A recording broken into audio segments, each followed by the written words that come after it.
Welcome to A Friend of Mine, a series of conversations with some incredible and inspiring women in business from regional and rural Australia. I'm Kimberly Finesse, your host and the founder and editor of Oak Magazine, and I cannot wait to introduce you to some amazing female entrepreneurs who will share with you their experience and knowledge of what it takes to start, grow, and scale a successful business. So let me introduce you to a friend of mine. Happy International Rural Women's Day! With COVID restricting so many events and further isolating rural communities, International Rural Women's Day is an important date for us to take a moment to celebrate and shine a light on the success of rural women. In celebration of Rural Women's Day, I would like to introduce you to some special friends of mine who live in rural Victoria, New South Wales and Queensland. Through these conversations, I hope that women living in rural areas see and hear themselves in these stories, and others recognise how incredibly hardworking, innovative and resilient women living in rural Australia are. Let me introduce you to a rural friend of mine. If there was a utopia for goats, Sarah Mostyn's Windella Farms would be pretty close to it. Windella Farm is a boutique goat dairy and Australian eco skincare business located in Cohuna, Victoria. The business was born during a journey from the city to the country, a long weekend that turned into a permanent tree change for two crazy Gold Coasters who introduced dairy goats into a traditional dairy region. Sarah and her husband Shane have nurtured an extensive range of soap and body products that is founded on the philosophy that natural is best. Sarah shares with us her love for rural communities, the challenges of COVID, how to leverage your market presence, and her plans to work with new ingredients and other brands in 2022. Meet my friend Sarah from Windella Farm. Hello Sarah, and happy Rural Women's Day. Thank you so much, Kimberly. I'm so excited to be a rural woman and to be chatting with you today. My gosh, I'm so excited to interview you myself because we do have your feature story in our latest issue of Oak Magazine. And I know that I organised that between yourself and the writer, and I was like, oh man, I'd actually like to speak to Sarah as well. So the podcast is a perfect opportunity for that. Fantastic. And I love podcasts. It's how I pass my day when I'm in the workshop. Perfect. I know that you're based in Cohuna, which is in rural Victoria. Did you want to start off there and just tell us, how did you end up living in Cohuna? Absolutely. So I was born and bred on the Gold Coast and lived there for the first 30 years of my life. Everyone down here sort of laughs and said, why on earth would you move from the Gold Coast to Cohuna? No one here understands it. But basically, my sister was already living down here with her partner. And prior to that, my family, my grandparents were dairy farmers in Beaumont, which is not far from Cohuna. So while I hadn't been to Cohuna before, I did have a long history of enjoying the sort of rural area down this way. And I actually always wanted to live on a farm. I used to beg my mum when I was in high school to let me go and live on my grandparents' farm. I couldn't get away from the Gold Coast fast enough, but that didn't happen. But 30 years later, my husband and I, Shane, we came down to visit my sister for a long weekend, and I sort of knew that I would love the area, and surprisingly, he loved the area, and he could really see the benefits to a slower paced life and more space and more, less office politics and all of that. And we just started talking, and 6 weeks later made the move. Wow. And you don't miss the Gold Coast at all? You don't miss Queensland? No, definitely not. We miss our family, and that's really the only reasons that we go back to visit when we can. But to be honest, like other than my sort of 18 to 20s years when I was doing the usual partying thing that you do, we weren't really Gold Coast people. We didn't do the nightlife and the beaches and the shopping and all of that. So it wasn't really the lifestyle for us. And we've really fit into Cohuna lifestyle much better and love it. Mm. Now, you don't only just live in Cohuna, you also run a business. As you just mentioned, it is very well known for its dairy industry. You went a little bit left of centre, didn't you? Yes, we don't like to do what everyone else is doing. When we moved to Cohuna initially, we both knew that we'd like to have a little farm of some sort. And pretty much what you do down here is you run dairy cows or maybe beef cows or sheep. And we looked at a few different options and we were really drawn into the idea of dairy goats. It's a very popular industry, but there wasn't a lot of dairy goats around, particularly for farmers wanting to start out and to buy a herd. So that was our initial plan, to buy a little farm and breed dairy goats to sell the young stock. But people laughed at us. Everyone sort of said, "Oh, goats, no, you don't do that here. That's not what we do." But they're not laughing quite so much now. And we managed to turn our little farm into a little business, which is very exciting. Yeah, and it's called Windella Farm. Yes. Tell me a little bit about it. So, what products do you produce out of it? How long have you been working in it? Has it been a full-time job for you right from the get-go? Yep. So Windella Farm, and that name was actually the name of my grandparents' farm. So Oh, I really beautiful. wanted to carry that along with our little property. So we're baby Windella. Um, and we make Australian eco skincare products, all natural soaps and skincare. We use the goat's milk from our dairy goats in about a third of our soaps. So we have a really wide range, including goat's milk soaps as well as vegan options. And then the skincare products, everything is all natural. We don't use any artificial colors or fragrance. It's all plant based butters and oils, as well as goat's milk and lanolin and things like that. Um, and no, I haven't been full time in the business the whole time. I started about 6 years ago, it might be 7 years ago now. But at the time, I was working as an accountant. And I mean, you've got to sell a bloody lot of soap to replace an accounting wage. So, and I think being the accountant and the money manager of the family, I looked at it and went, well, it's great to have this fantastic new business idea that I'm passionate about and I want to throw myself into. But we've still got a mortgage to pay and bills to pay, and it's just not responsible to go all in at that early stage. So I recognize that it does take time to build up that customer base and customer loyalty and brand recognition. And as much as I'm a very impatient person and I would have loved for it to happen faster, it was organic growth that happened over a period gradually of about 5 years. And I went from sort of working full time in accounting to gradually dropping hours or days as the business grew and could sustain more income. And in the last 12 months of working for someone else, I actually just milked cows. So I gave the accounting job the flick and went, okay, I need more time in the business, but I still need that little bit of wages income while I'm making that last step. And I milked cows. So that was a good way of finding a balance between more time, but still having a little bit of wages coming in. Oh my gosh. I think the key word that I picked up there was patience, not rushing something. I'm probably the same. I just love to jump into things. Yeah.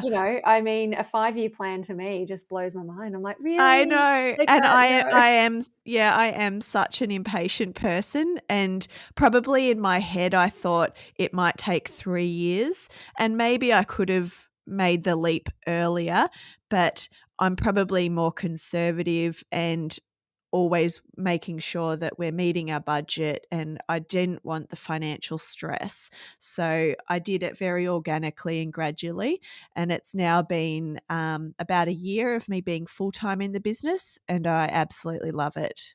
Oh, brilliant. Now, this year has been same but different to last year with COVID. I think this year has been a little bit tougher for us here in Victoria, just being Mm. in and out of so many lockdowns. Did you want to take me through the impact of COVID on your business? Sure. Yes, this year has, for me, been a lot worse. I think last year we were sort of just getting our heads around it. And I don't know if for some misfounded reason we thought, okay, last year I thought, all right, when it first happened, but by July we'll be coming out of it. I'm not sure why. And then the year goes on and you think, okay, well, by Christmas we'll be coming out of it. 2021 will be different. And then this year rolled around and I just started rebooking for all of the big events and markets and things that I do throughout the year. And they all just came undone again. And I think that setup and then disappointment was incredibly hard on me mentally. And then the sort of financial stress started to kick in of going, we could get through last year, but this year I'm not so sure how that's going to work, especially because it was now my only source of income. So, I mean, had COVID happened 3 years ago, it would have been incredibly damaging on the business. But very fortunate that I've got a really loyal customer base now who they've adapted. They shop online. They're still spreading the word, which has been great. But um, mainly I think the challenge of motivation has been the hardest thing, because I think 2 years in, it's really starting to wane, that motivation. I'm really lacking. Absolutely. I think so many of us could resonate with that. It's just that exhaustion, and not having anything in the reserves anymore to, Mm. to pull from. Yeah, who would have thought that a pandemic would be, yeah, so exhausting, Yes, and I doing think, nothing. yeah, and I think the motivation, because like I have there's so much planning that goes into how I'll reach my customers and when and where, and making stock months and months in advance, and you do all of that planning, and to have it all come crushing down, it's very hard to then get back up and go, okay, well, we'll plan for the next thing that still might not come off. So yeah, very, very difficult to keep that going. And one of those events was the Sheep and Wool Show in Bendigo. I mean, that is just a phenomenally big event that is such a draw card, for my hometown. Uh, Mhm. but that I think that was pulled really at the 11th hour, wasn't it?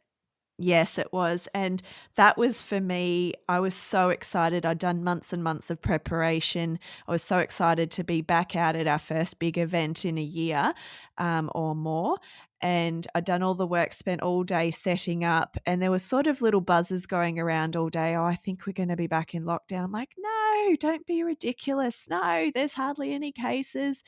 And I'd got all set up. My store looked beautiful. I was so proud of it. I had my new branding, my new fit out, got home, had a cup of tea, and then lockdown was announced. I'd literally been home for an hour and I was just gutted. I was so beside myself, not only for me, but for everyone else that's involved in that event. The event organizers themselves, like there's a massive amount of infrastructure and costs that had already been done because it was literally ready to start the next day. So, um, we had to basically turn back around, drive back to Bendigo and pack everything up at 9 o'clock at night. Otherwise, all of our stock would have been stuck there for the duration of that lockdown. Yeah, yep. And how far of a drive is it from Cohuna to Bendigo? It's about an hour and a half. I was very fortunate that my husband Shane, he came back from work, showered, and went with me, and so we smashed through it. We got it done much quicker. And I said to him, like, if I was having to do this on my own, it would have been buckets full of tears. It would have taken me 5 hours. Like, I was really broken. So very fortunate to have had his support, and we got it done. We got home about 11 o'clock at night. Oh, anyway, positive thinking for the rest of the year. But you Yeah. spoke about a loyal customer base. What have you Mhm. done to nurture that? Is there some sort of secret sauce that you're putting in there? I don't know about secret sauce. And like I said, our growth has been very organic. I don't do paid social media ads and things like that. It's just not my specialty, not my cup of tea. So I think for me, it's been really about sharing our personal story and the story of Windella Farm. We share a lot of content about the goats and how we produce our products, and really like to it's sort of like an extended family. So I think that's what sets our products apart from other soap and skincare products is the story of Windella Farm. And so people can really connect with that and become personally and emotionally involved and invested in it. And I think just being, as much as this is such a buzzword now, genuine and authentic. I'll share a live of me walking the dogs and the horse in the morning. I'll share mishaps and things like that. It's just about, like, I think people connect with people rather than it just being a big brand and they don't know the story behind it and they're not as invested. Absolutely, you've nailed it there. Just with the genuine and authentic coming across that way, I don't understand why there would be any other way. I think that's what trips me up sometimes with that. It's like, why would you be anything else but genuine and authentic? Well, it's too much work to be anything else. Like, I don't have time Absolutely. for I don't I'm not gonna put on a full face of makeup to go out and milk the goats and especially because I'm actually usually meeting people at markets and events in person. It has to be the real me because that's who they're actually going to be interacting with when they come out and see us at an event. Yeah. I would love to know if we are traveling to Cohuna, what can we do there? What should we come and look at? What should we visit? What should we experience? Oh, Cohuna's fabulous. So we've got the beautiful Gunbower Creek right on the doorstep. We've got lots of beautiful parks. You can shoot out to the Gunbower Forest and go exploring. That's always fun. Great for camping and fishing as well. Business wise, you can't go past Waffles Cafe. Everyone knows and loves Waffles Cafe. There's the beautiful Elm Tree Nursery. Christine has this gorgeous, it's like a haven of gardens around her home, beautiful plants. She knows all about all the stuff there. Um, there's lots to do, lots of getting outdoors and getting involved in the environment. Obviously, we have the Cohuna Farmers and Makers Market, which is on roughly 14 times a year. And that's a really great way as well to connect with other local farmers and makers and be involved in the community. Yeah. What is it about a rural community that you love, and what challenges does it present? For us, we've actually made so many more friends that we're Really? extremely close with since moving here. Friends that we regularly spend time with, well, under normal circumstances, you'd be having dinner with them once a week, going away on weekends and things like that. And I think for us, we just feel like we found our people. They're people that we have common interests with, but also, I think more so it's common values. They're invested in their community. They genuinely care about each other. And I think that comes from a lot of the challenges of living rural. You're at the mercy of the weather and the climate, the rain, the drought, all of that. So rural people are so used to having tough times scattered in amongst the good times and used to having to pull together and be there for each other. And that real sense of community is so important to us, and we just love it. I think compared to, say, the Gold Coast, and not to bag the Gold Coast at all, but the Gold Coast is probably more of a transient community.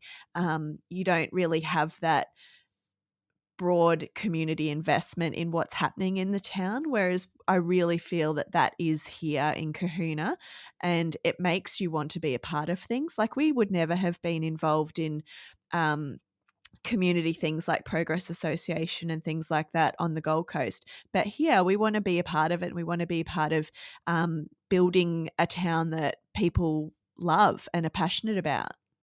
Oh, I love it. I feel like someone living in Metro would listen to that and go, "What are we doing? Let's move."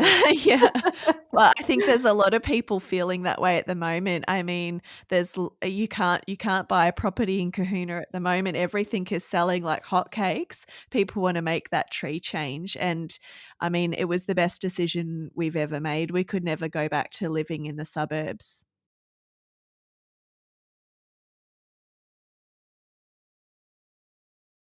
One thing I've noticed about you when I did the Google, Sarah Mostyn from Windella Farm, is the media coverage that you've been able to secure. Has that been intentional for you? What skills have you drawn on to gain that sort of coverage? As far as awards go, and pretty sure I've been a nominee and a finalist, but I haven't actually snagged one of those big awards yet. But no, not intentional. Those have just literally been, I mean, we haven't nominated ourselves for any of those. I know a lot of people do, and probably the smarter strategy would be that I'm doing that.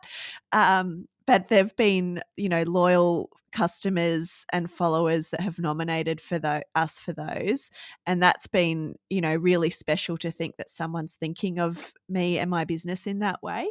Um, but as far as the media coverage goes, I don't know, this might be talking it down a bit, but I feel like to an extent it's probably just a slow news day in the country. Oh, you are talking it down. But, Absolutely. I don't know. I think it's more probably just that I'm involved in the community and I'm getting out and about, and so, people are familiar with myself and what I'm doing, and I think as an extension of that, when you're involved in your rural community and you're contributing and trying to be a positive influence, um, people then are really inclined to look at what you're doing in your business and offer their support and also their, a little bit of press here and there. So I think it's just a bit of give and take of when you're contributing, people want to support you and do the same. Yeah. One thing I've noticed is that you know your story really Hmm. well, and you articulate it beautifully. I think it's just such a gift to have, and it's something that any business owner needs to practice, needs to know that story, why they started, what they did, the benefit back to the community, all of that. Yeah, it's just such a winning combination. I think it just comes naturally though, like I'm in it every day, all day. So there's not much else to think about. I should know the story, shouldn't I? Yes, yes, I know. I think though some people, um, I don't know, maybe not afraid, but maybe they just don't practice enough. I think markets are fabulous for that, aren't they? That, you're Yeah, out there yeah. and people are coming up to your stall and you're saying, "Hey, have you seen this product before? This is Mm. who we are. This is what we do." Yeah, you really do have to, put yourself out there and know your products and know how to speak with people. And I think if you're going to do the markets and stuff, it's a hard slog. Markets are not easy.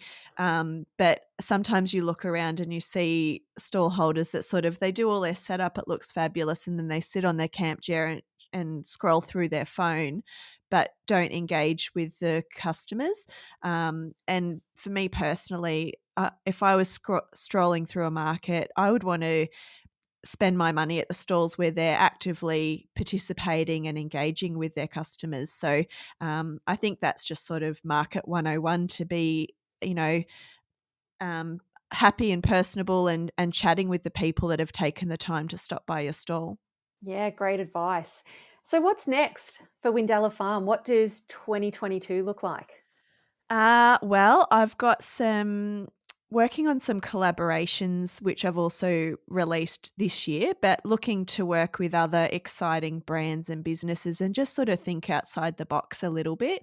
But I've also got a list of new products that I'm looking at working on, playing with some really exciting native ingredients. So, really looking to explore new ingredients that I haven't worked with before and develop them into some new products, which I'm really excited about because probably for the last year, I've released one or two products, but haven't had a lot of time for that product R&D, and I'm just trying to make that more of a dedicated. You can't really just rest on your laurels when you're a product business and go, well, I've got this beautiful suite of products. That's great. I just got to make them and sell them now. I need to sort of be a bit more focused on doing some regular product R&D to have new products coming through as often as I can. Excellent. And R&D is research and development. Is that correct? That's correct, yeah. Good, good. Just for those that are thinking, what is R&D? I've got to add that one to my list. Now, before we wrap up, can you tell me about a friend of yours that we all need to know about?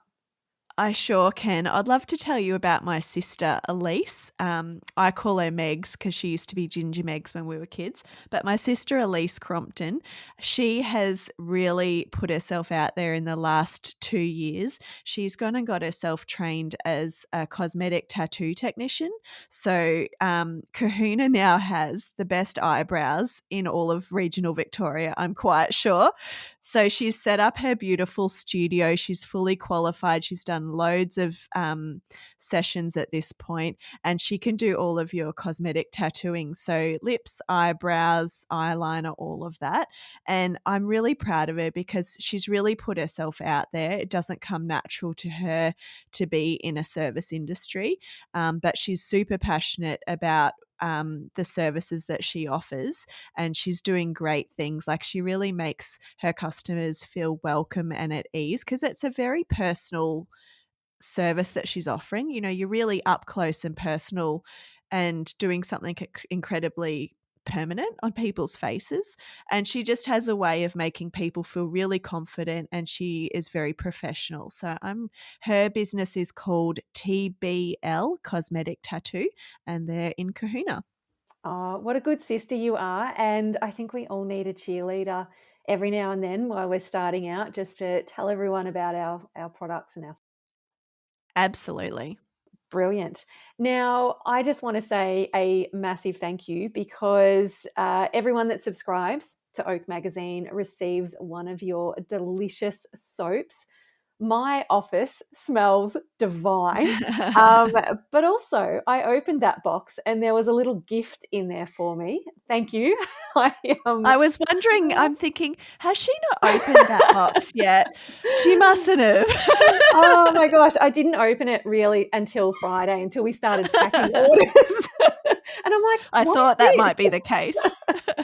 So it's amazing. Everyone's been in there and taken what they've wanted. And I'm so glad you're enjoying it. oh my gosh, I'm sold. I'm sold on Windella Farm products. Absolutely. Wonderful.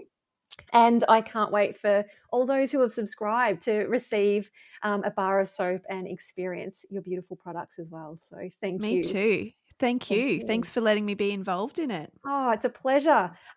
Thank you for being a guest, Sarah. It has been so wonderful to have you involved with Oak Magazine, to be able to interview you myself. And yeah, I cannot wait to come and visit Cohuna and walk around one of the markets especially and meet some more local businesses. That sounds great. Thank you so much, Kimberly. You're welcome. Now, before you take off with all that inspiration and knowledge, we'd love for you to leave a review on our podcast so that we can continue to amplify women's voices in the media. And if you have any questions, we'd like to celebrate a win, you can always connect with us on Facebook and Instagram at Oak Magazine AU. I'm so glad we've met and that now you know a friend of mine.